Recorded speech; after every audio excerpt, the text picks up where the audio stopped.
Hello, listener. Suyana here, reading Chapter 20 from the All-Inclusive Approach, The Art of Divine Remembrance, entitled Abundance. I love talking about this topic right now with people because our systems of resource distribution, financial systems, the ways that we feel secure in the world are all undergoing a massive transformation. And we're feeling it. We are really feeling the intensity of it. So let's get into the chapter, see what gems we can mine in order to meet these transitions and transformation with more grace and ease. The world is teeming with abundance, offering an endless supply of nearly everything we desire. Books, movies, food, clothes, electronics, building materials, utensils, you name it, more and more. Whatever you name, it exists in plenty. Let's not address the unequal distribution of these items just yet, but focus on the truth that nature is inherently abundant. For every plant that is produced, there are multiple fruits, and within each fruit you often find a plethora of seeds. Nature encourages bounty and excess. Think of it in your own home. How many potential seats do you have compared to how many people sit in those seats on a daily basis? If you have 3 people in your home, for example, you may have a couch that sits 3 or 4 people comfortably, a dining room table with 4 chairs around it, a recliner, a love seat. I will forego the obvious floor that most of us can sit on as well.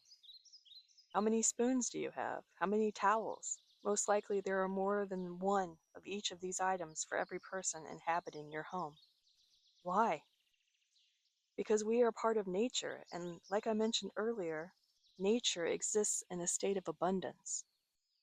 It ebbs and flows and has cycles, but the nature of nature is abundant. You may find a voice of resistance encountering this perspective, bringing up examples of drought, deserts, famine, and disease. That part of you is defending deeply entrenched beliefs of scarcity, disempowering competition, and lack. I understand. I have that voice too. I still have that voice that chirps its logical rebuttals to trusting there will be enough of everything I need, not just to survive, but to thrive. However, when I hear that voice, I begin to acknowledge the abundance all around me. I listen to the fears and doubts it shares, loving and appreciating how true they feel to that part of me. I become the guide, mother, and understanding companion to this voice. As this internal conflict expresses itself, I breathe and relax. I recognize the truth that I already have more than enough to satisfy my basic needs right now, even as I desire more. I have more food in my pantry than I could eat today. Excess. I have more than just the clothes on my back. Abundance. I own multiple pairs of shoes, have a choice of places to sit in my home, an extra towel ready for use when one is in the wash. More importantly, I have more money in my bank account than I need to survive today. Despite any worry devoted to next week's bills, this blessing of having more than I need today is a privilege beyond what many people experience daily. For those of us who truly wish to change the world for the better, giving thanks daily for having more than what we need is a vital starting point. It doesn't mean you ignore that rent is due next week and there currently isn't enough in your bank account to cover it. It means you give thanks for today, where excess exists.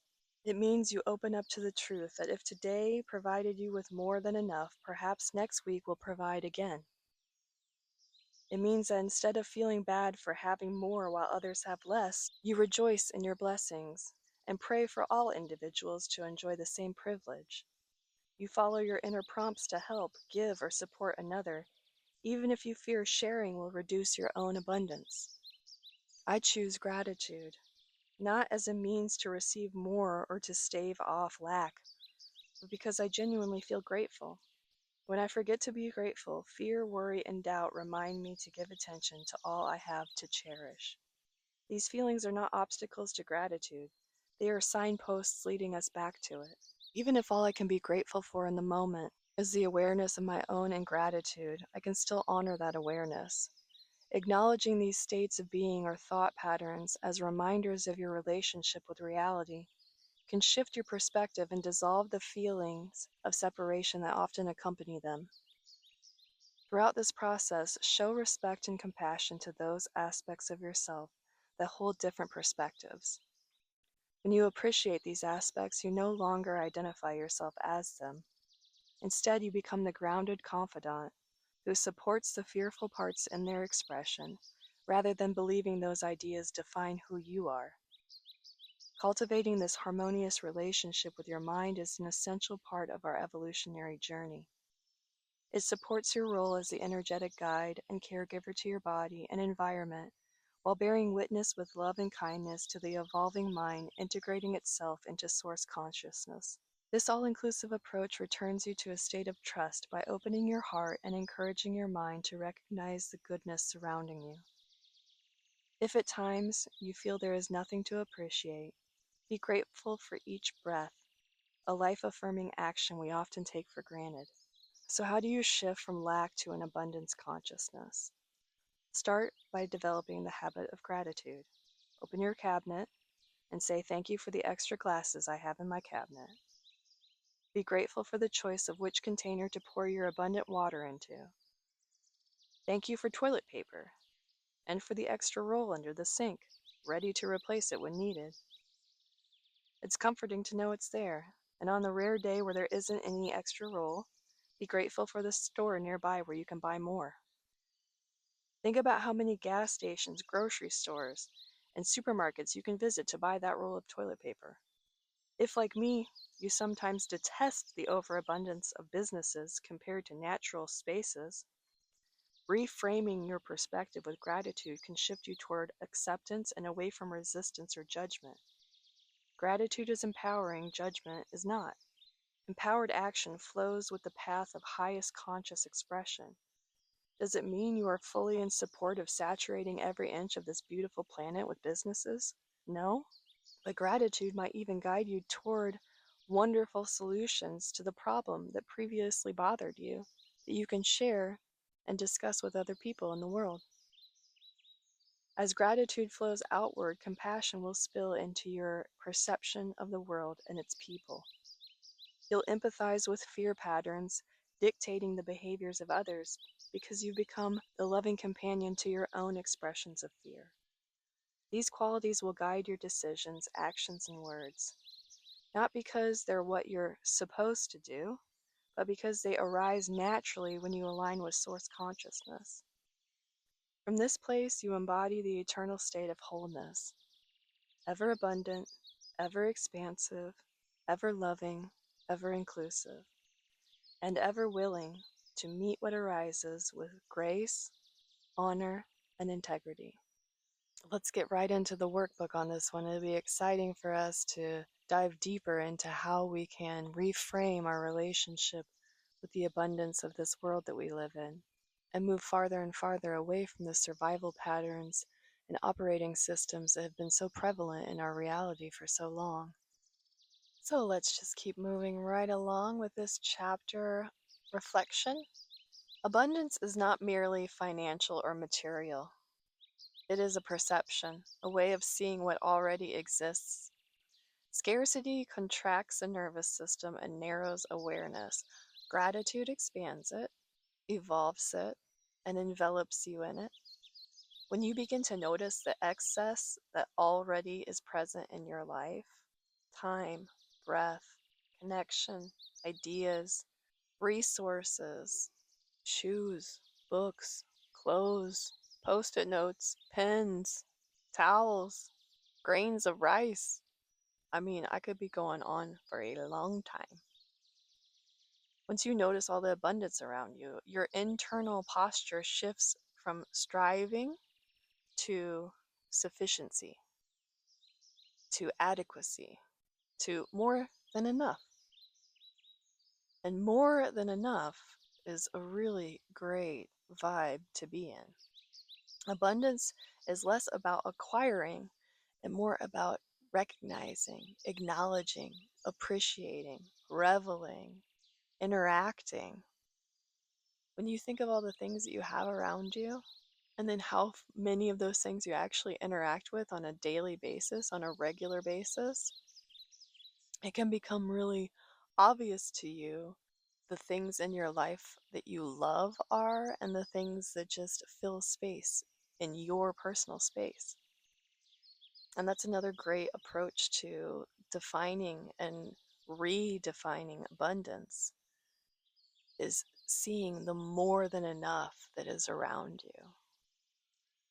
The journal prompts for this chapter are: 1, what does abundance truly mean to you? Is it financial, relational, emotional, spiritual?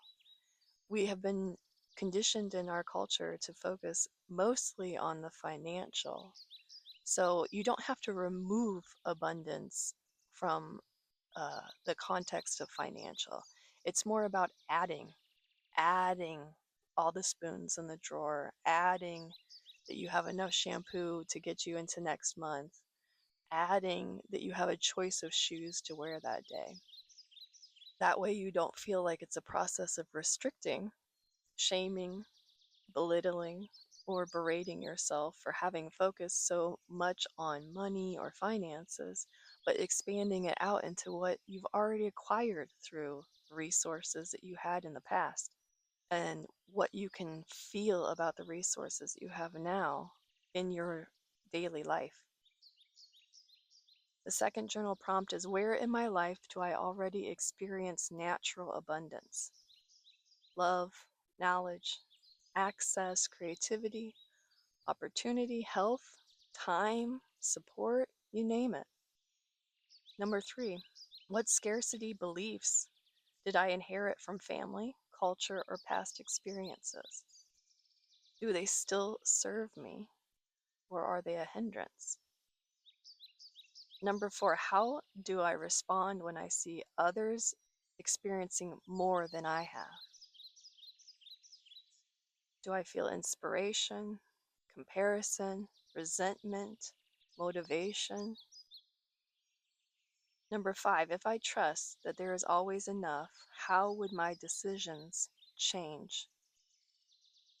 And the exercise for this chapter is called the Abundance Reset, and its purpose is to shift from unconscious scarcity language to embodied sufficiency. Number 1, inventory what already is. Walk through your living space slowly. Notice excess, even ordinary excess. Like I've mentioned before, multiple towels, extra utensils, full pantry shelves, access to water. These things that we've become so accustomed to have not always been the norm. So we can take time for ourselves, for our ancestors, and be sharing our appreciation for all of the freedoms and comforts that we have on a regular basis. Number 2, write down 5 things you typically overlook, and then take the time to feel grateful for the excess. Number 3, reframe scarcity language. For one day, observe how often you say or think, I don't have enough, there isn't enough, I can't afford, maybe in the future, but not now because. And then gently reframe. Try saying instead, I use my time wisely, resources are available to me as I need them, I trust that what I need will arrive. Number 5, activate the cycle. Give something small this week: a compliment, an encouragement, a resource, time, attention. Notice how giving stabilizes the internal sense of enough. And then 6, ask yourself, does abundance feel different when I participate in it? The quote to contemplate for this chapter is: the world is teeming with abundance, offering an endless supply of nearly everything we desire to create. And that quote is from my book.